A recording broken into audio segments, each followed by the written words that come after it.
I think that's a really important point. And Shamir, I'm glad you asked that question too, because I think, Sal, you're right, where it's people will consider the financial aspect and then it totally determines where they go from there. I know growing up in a very small town in Maryland, people have never gone outside of the town. There's so many people that don't know anything outside of that. And when when I'd be working different jobs, they would often hear that I'm going to like even just Texas or New York or California or Florida. And they would be like, oh my God, you travel so much. And how do you do that? And I'm just like, this is just in the US. It doesn't require any, big sort of damage to your bank account in any way.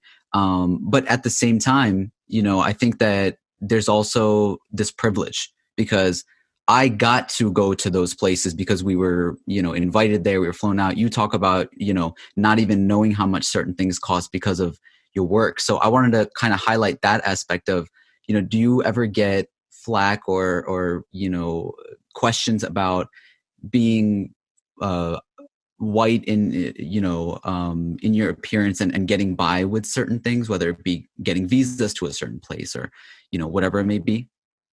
Yeah, absolutely. I mean, I think travel is one of like the biggest privileges. I mean, I think the first thing that I would say though is also to, we have to like check ourselves in assuming like if we prioritize travel, then traveling seems great.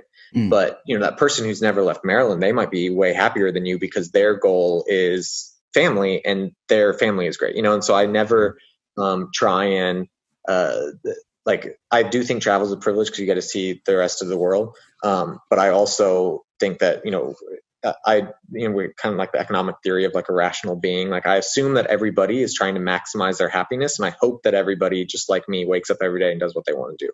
In terms of the privilege question, I think that 1000% I'm insanely privileged in almost every way. I did I studied identity in university and we did this like binary privilege test that was America focused. So privilege isn't binary, but it was just as an example to get us thinking. And so it was like white, non-white, Christian, non-Christian, what are like male, female, heterosexual, heterosexual, all these things. And there was like 30 and this was before I converted. So I was everything but tall. Like I was like 29 of the privileges, but I wasn't tall. And what was interesting is like in that class, like the reason people take identity studies is usually because they want to like fight for their rights. It's not very many privileged white men who are sitting in a class about gender or race, And so it was interesting for me to say, okay, let me like recognize my privilege and appreciate all the things that I get from it, but then work really hard to give that to other people. Yeah. Right. So, and then how do you, because it would be really dumb to not, there's like a difference between taking advantage of your privilege and privileging yourself over somebody else. Right. Mm-hmm. So it's, how do I appreciate all of it while also working to give that to others? And I try to do that in my personal life and in my professional life. Right. And especially as I grow in my career and I'm able to make like hiring decisions and stuff, saying very like, always like my teams are always at least 50% female, like there's never a plurality of one race, and especially not of like white, and like just doing like little stuff like that I think is really important. And also like the stories that you share as a content creator, like how are you making sure that you aren't only showing certain countries as poor or certain countries as war torn, and that's so to be mindful of it, but at the same time all of that is still coming from me as a educated white wealthy man, mm-hmm. And it's but that's also what I am. I remember one of the first times that I knew I was traveling in Thailand with my best friend who's Black American, and I was like, I really have to go to the bathroom. I'm going to walk into that hotel. Like there's like a Sheraton or something. And he was like, you can't just walk into a hotel and use their toilet. And I was like, of course I can't. Like what? Why would they say no to someone needing to go to the bathroom? And he's like, oh, because you're like white, like they will think you belong there. Like no one's going to look at you when you walk in. And he's like, if I walked in there, they're going to immediately be like, what are you doing? And then it's like to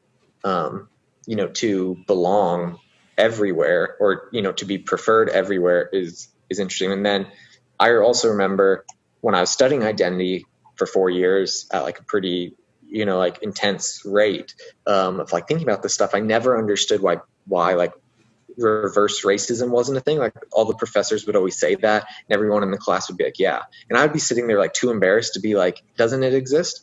And then I was living in Nairobi and I was reading Ta-Nehisi Coates' Black, what's it? The letter to his son.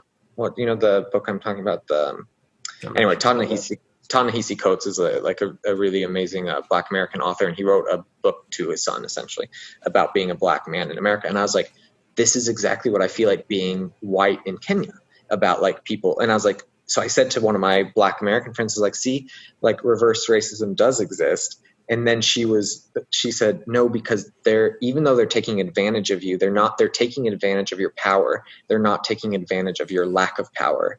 And then it was like, boom. I was like, duh, like now. And so like, whereas people would be like, that's why like people of color can't be racist.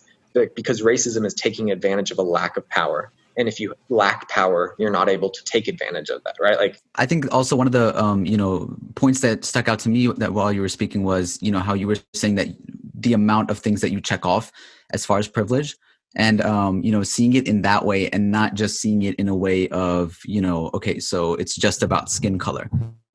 I, am somebody who has always felt, the more that I grow up, I feel a lot more privileged than those around me, even if they're white. And, even when we go to airports or like, I hear about my friends' experiences, I've never been stopped or checked or anything. Whereas someone like SHAH-AMEER, he gets stopped often, or like my friend Ahmed, or, other people that have something in their name. And then I also look at the other side where I've worked in different organizations and sometimes with refugees, and we have different people that are white and work in environments with people of color, and then they have a struggle of trying not to look like a white savior. And I've always found that interesting, where it's like, they're like, I'm just trying to help, like, what do I do to not do that? And this term became popular in America this year, especially. It was like the white guilt, and I kind of cringe at that. It's like I think we're kind of forgetting what it's all about and how we can use all of our privileges to our advantage, white or not. And sometimes I think that gets lost.